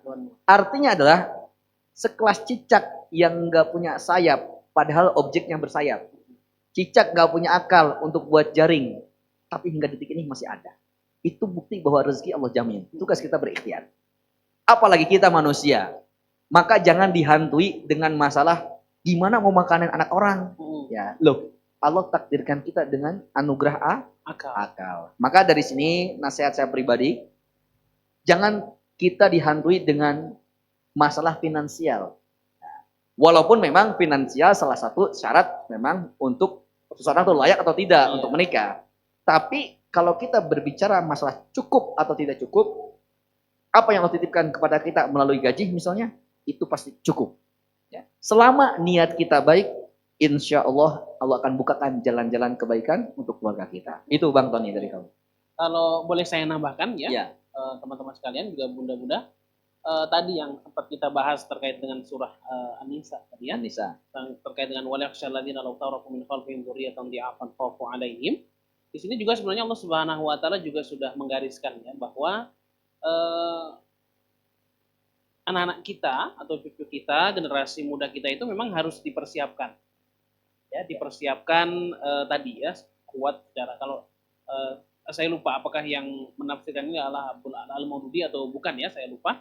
Tapi beliau sampaikan tidaknya generasi muda itu jangan sampai lemah di 3 hal.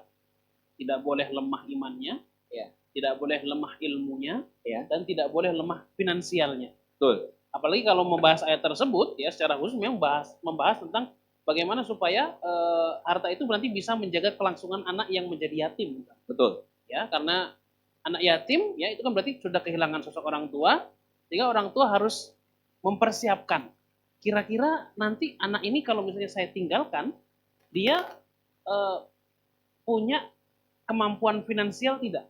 Betul. Jadi jangan di loss gitu aja. Kenapa? Karena satu hal ya, kadal fakru ayakuna kufron. Betul. Yang namanya kefakiran itu bisa menjadi satu pintu untuk orang itu menjadi kufur. Ya. Dan ini realita fakta, Dan Bang. realita. Khususnya di daerah-daerah yang rawan bencana. Nah, Biasanya misionaris itu hadir ketika kondisi-kondisi dalam bencana kondisi seperti itu. makanya orang tua ya tadi selain kemudian bertanya juga harus kalau bisa membantu mempersiapkan. Ya, membantu persiapkan ini mungkin dia secara mandiri sudah bekerja, tapi tentu nanti ada yang perlu dipersiapkan. Misalnya dari anak sekarang sudah usia berapa? Nanti kalau dia sudah usia segini pendidikannya, entah dari sisi pendidikan ya, atau kemudian nanti dari sisi karena sekarang kan ada juga yang namanya misalnya saham syariah atau reksadana syariah ya, atau kemudian bentuknya adalah tabungan yang nanti bisa digunakan anaknya ketika di usia yang sudah cukup ya, itu bisa dimanfaatkan. Atau mulai sekarang nabung emas misalnya ya, mulai sekarang nabung emas nanti untuk anaknya nanti habis menikah dia punya tabungan Mas. Dan Ya. harus mas nyata bang ya. Iya. Jangan mas digital. Jangan ini Mas Tony ya. Oh mas Tony, jangan mas Tony juga Tony, ya. Mas Tony. Ya harus mas nyata ya. Iya, harus Mas Ya. beneran gitu ya. Beneran ya. Bukan Mas Tony ya, bukan ya. Karena Mas Tony sudah ada yang mantau di sana. Iya, ya. mantap. Ya, CCTV ada. Ya, sudah ada CCTV di sana, Mas Tony ya. Iya. Ya, 2 lagi yang mantau ya. Makanya tabungannya juga memang harus dipersiapkan, atau dalam hal ini orang tua mempersiapkan kira-kira nanti anak ini bisa punya baterai finansial apa. Betul. Ya, sampai dia kemudian ya ini berarti saling memudahkan ya, saling memudahkan. Kita mudahkan untuk anak kita nanti misalnya nanti sudah menikah atau belum menikah, ini nak ayah ibu bantu. Ya. Nanti biar dia nanti begitu juga kan anaknya terus dan begitu terus ya, memang seperti sudah digariskan Allah Subhanahu wa taala. Jadi kita itu enggak sendiri. Dan emang manusia nggak bisa hidup sendiri. Nggak bisa hidup sendiri. Itulah kenapa munculnya Ibnu Khaldun. Nah, Iya. Ibnu Khaldun tuh tokoh luar biasa ya. Iya. Tokohnya sangat luar biasa itu namanya Ibnu Ibnu Khaldun. Khaldun, Ahli sosiologi juga ya. bapak sosial, Iya. yang mengatakan bahwa manusia itu nggak bisa hidup sendiri. Nggak bisa. Itu rumus. Karena terbukti bang, Iya. hingga detik ini nggak ada orang mati nguburin diri sendiri, nggak ada bang. Nggak Ya, ada nggak tuh. Itu bukti bahwa manusia sekaya apapun dia butuh orang lain. Nah, butuh orang lain. Nah, sama. Maka kehadiran Talks by Me di sini teman-teman, ini perlu tahu juga. Kehadiran kita di sini ini bukan acara sekali lepas, tapi ini akan berlanjut. Dan kita tadi disampaikan oleh Bang Tony tadi, kita ingin muncul komunitas yang kuat secara iman, kuat secara ilmu, dan yang ketiga nih, Ya. kuat secara finansial. Maka nanti akan muncul program-program Bang ya. Ya, insya Allah. Program-program ya. pelatihan apa? Macam-macam ya. Nanti Bioplogs, ya, insya Allah nanti ada pelatihan biovlog juga ya. Ada juga nanti yang bagi mungkin yang akhwat wanita bisa nanti ke kursus menjahit insya Allah, ya. Belum lagi nanti insya Allah juga di ke depan kita akan ada kajian terkait dengan financial plan juga, dimana kita merencanakan ya sebagai Gen Z itu ya, karena ini pernah nih Bang dibahas nih Kang Juma ya, kopi yang sering kita beli itu kan minimal yang gula aren itu 18.000 minimal ya, 17-18.000 itu misalnya sehari ya. Coba dikali 10 hari sudah 180.000 kali 30 hari itu berarti 180, 360 ya, sekitar 540.000 ya, itu buat beli kopi ya, beli kopi ya. Coba misalnya 540.000 itu ya tidak dikonversi menjadi kopi tetapi dikonversi menjadi emas. Sekarang kayaknya bisa dapat, kalau misalnya sekarang emas sudah meski sudah 3 juta, ya seenggaknya kita sudah dapat 1/6 emas. Iya. 1/6 ya. Dan kalau dikali 6 itu dapat 1 gram udah. Iya. Bisa Ya? nikah tuh bang. Wah, Bisa nikah tuh. sudah cukup lah ya. Cukup ya. Iya. Per 6 gram 1 gram setahun dapat 2 gram. Udah, Masya Karena Allah. 12 ya. Tinggal tadi kita bagaimana mengatur prioritas. Betul. Ya, kita mau rasa manisnya saat minum kopi Betul. atau manisnya saat bersama dengan keluarga. Nah, itu juga memang kan enak tuh. perlu diluruskan. Nah. Nanti insya Allah di season selanjutnya Insya Allah ya. kita akan Insya Allah. membahas tentang bagaimana cara manajemen finansial Ya, manajemen keuangan. supaya ya. jangan di awal glamor, setelah itu Ini pusingnya tekor gitu ya. utang numpuk di mana-mana kan. Ah, iya. Habis glamor jadi tekor gitu Iya ya. kan. Ya, betul. Iya. Lebih baik sederhana tapi barokah. Nah, lebih baik ini ya, banyak duit ya daripada nggak banyak duit gitu ya. Iya. Lebih baik lagi banyak duit, banyak anak. Iya, itu banyak lebih baik duit, lagi, banyak gitu. anak, ya. Iya. Lain. Iya. Katanya ini ya. Iya. Oke. Oke, mungkin itu saja kayaknya talk show kita Iya, pada siap. ini ya. Satu lagi Ya. ada pertanyaan? Wow, iya Izin. Bang. Izin bertanya Atau nih gini, ya. dari sosial media Oke. Masjid Asofia atas nama aserani.sr. Beliau nih bertanya gini. Assalamualaikum Ustadz, izin bertanya. Dalam Quran surat Az-Zariyat 49 itu ayatnya kurang lebih berbunyi semua diciptakan berpasangan. Iya. Kalau kematian yang lebih dulu, apakah berarti jodoh kita kematian? Nah, pertanyaannya lumayan berat juga nih. Siap. Silakan. Gimana Kang Juma? Langsung Kang Juma. Siap. Al-Quran itu berlaku untuk kehidupan dunia dan akhirat. Itu poin pertama dulu. Jadi ketika Allah menjelaskan konteks di Al-Quran, bahwa itu berlaku di dunia dan di akhirat. Artinya adalah jawabannya berat ya. Tapi Al-Quran selalu memberikan solusi. Apa solusinya? Jawabannya apa? Ketika orang ditakdirkan meninggal dan belum sempat menikah, saya tadi jawab Al-Quran berlaku hukumnya di dunia dan akhirat. Karena Al-Quran bukan sekedar menjelaskan hidup dunia. Al-Quran juga menjelaskan bagaimana kehidupan akhirat. Dan salah satunya adalah bahwa dijelaskan ya manusia akan berpasang-pasangan di surga. Jadi kalaupun sendal jepit punya pasangan, manusia juga punya pasangan. Tapi gimana nih kalau orang ditakdirkan meninggal sebelum nikah? Iya, dia mungkin tidak ditakdirkan oleh Allah untuk memiliki pasangan sesama manusia. Tapi insya Allah Allah takdirkan berpasangan di akhirat dengan para bidadari. Jadi itu terjawab. Artinya ketika Allah mengatakan, terus gimana kalau misalnya di dunia nggak nikah dan meninggal? Berarti ini perkataan Al-Quran ini nggak relevan dong dengan realita. Oh, itu perlu luruskan. Jawabannya adalah karena Al-Quran berlaku untuk kehidupan dunia dan kehidupan akhirat. Jadi Bang, kalau kita berbicara kehidupan manusia, manusia itu akan melalui fase kehidupan 4 Bang.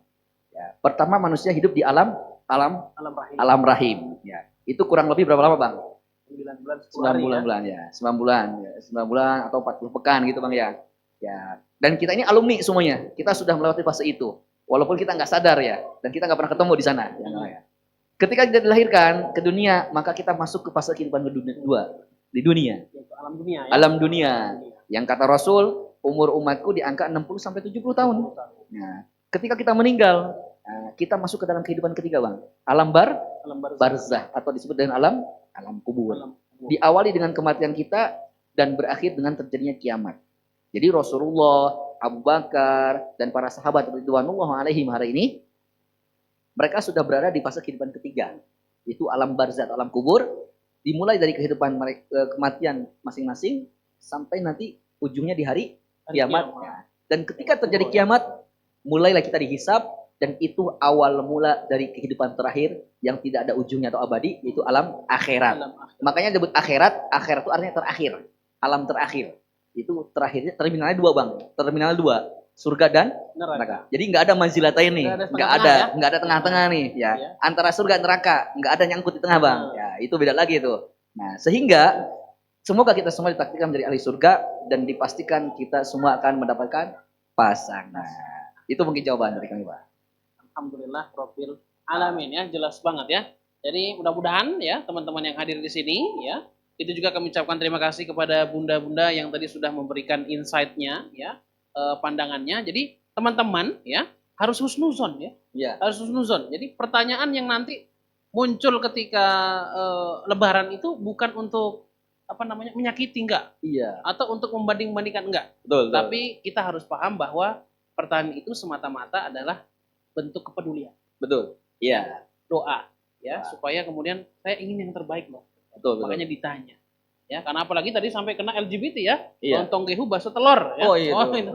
Kalau buat lontong gehu sarapan bakso tuh. telur mah enak ya. Menu sarapan Tapi itu. kalau LGBT yang itu sudah sengsara dunia, Iya. ya, sengsara pula Di di akhirat. akhirat ya. Nauzubillah. Nauzubillah. Oke. Mungkin ini aja kali ya. Ya. Terima kasih, Terima kasih. atas kedatangannya. Kita akan terus bersama kan. Iya, ya? bersinergi. Salaman bukan salaman perpisahan. Oh ya. iya. Ini ya salaman ngasih tutorial ke Iya. teman-teman kalau salaman laki-laki Saya yang terima, gentle begitu kayak gini ya. saya terima, Iya, ini ya. salaman Dan gentle lain namanya. begini nanti. Oh iya. Nah, itu Jadi namanya. salaman laki gentle tuh saya terima. Nah, itu ini tutorial. Sah. Iya. Gitu ya. Insyaallah ya. Insyaallah Iya. taala ya. Bang, ada satu hal ya. Saya boleh, menginformasikan ke teman-teman. Jadi memang kita ada juga nanti ke depannya program Biro Jodoh. Ya, Biro Syar'i insyaallah kita akan mendampingi dari mulai pertukaran CV, kemudian pendampingan, pembekalan, pertukaran cincin, atau pertukaran bongsang juga boleh Bang. Nah, insya Allah kita akan membersamai. Jadi memang nanti ke depannya Masjid As-Sofia, komunitas ini by ini, ya, Bogor, Young Muslim Ecosystem, ini adalah wadah kita bersama untuk sama-sama saling membantu satu sama lain agar kita mendapatkan pasangan dan membina keluarga yang bukan sekedar sakinah mawaddah warahmah saja, tapi juga barokah. Seperti itu. Ini informasi terakhir dari kami. Semoga bisa disepahami. Oke, mungkin itu saja teman-teman sekalian yang dirahmati Allah Subhanahu wa taala. Terima kasih atas kehadirannya. Sekali lagi saya terima kasih karena teman-teman sudah mengambil langkah. Karena banyak yang berangan-angan tapi sedikit yang mengambil langkah. Betul. Ya. Dan kadang ada juga yang mengambil langkah tapi tidak istiqomah. Ya. Maka yang berhasil kata Allah Subhanahu wa taala, innalladzina qalu rabbunallahu tsummas taqamu ya, tatanazzalu alaihimul malaikatu alla taqafu wa la tahzanu ya. Jadi istiqomah itu nanti insya Allah jalannya adalah kebahagiaan tanpa rasa sedih ya. Walaupun memang istiqomah itu yang butuh effort, Pasti Bang. berat. Kalau kita kaji dari segi bahasa Arab, Bang, ya. Innalladzina qalu rabbunallah, sesungguhnya orang-orang yang mengucapkan Tuhan kami Allah, tsumastaqamu, kemudian istiqomah. Kalau kita kaji dari segi bahasa Arab, Bang, ya. Summa itu kan artinya kemudian. Iya. Secara ilmu nahwu kan itu summa itu yufidu tartib ma'tarahi. Iya. Sesuatu yang akan datang setelahnya akan tetapi membutuhkan jeda panjang. Jadi istiqomah itu membutuhkan proses. Makanya Allah nggak mengatakan innalladzina qalu rabbunallah wastaqamu. Orang yang beriman dan istiqomah. Enggak. Istiqomah tuh butuh proses. Dan orang dikatakan istiqomah hadir di komunitas Bayimin di sini bukan karena hadir di pertama-tanya oh istiqomah, enggak. Ketika teman-teman hadir 1, 2, 3, 4 dan di pertemuan selanjutnya barulah itu disebut istiqomah. Dan di situ insya Allah setelah istiqomah akan membuahkan hasil. Dalam pepatah Arab, Bang, gini, Bang.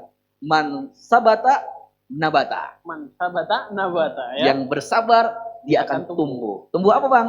Tumbuh yang tadinya sendiri jadi ada keluarga. Tahun depannya lagi ada ekor 1. Yang bannya 2 jadi banyak 4. Sebenarnya itu. Terus siapa yang istiqomah dapat istiqomah. Dapat istri. Habis istiqomah istiqomah ya. Iya. Insyaallah taala. Oke. Itu saja teman-teman. Mudah-mudahan semua mendapatkan manfaat. Amin. Mohon doanya ya. Mudah-mudahan kita semua selalu disehatkan Allah Subhanahu wa taala.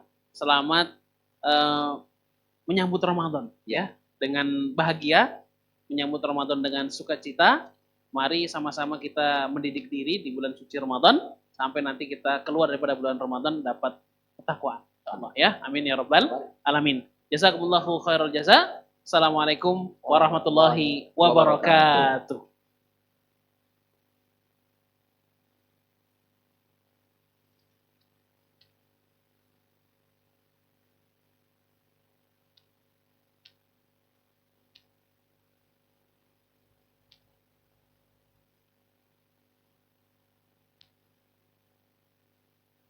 Teman-teman yang hadir tadi sudah mengisi ini ya, sudah mengisi daftar hadir ya.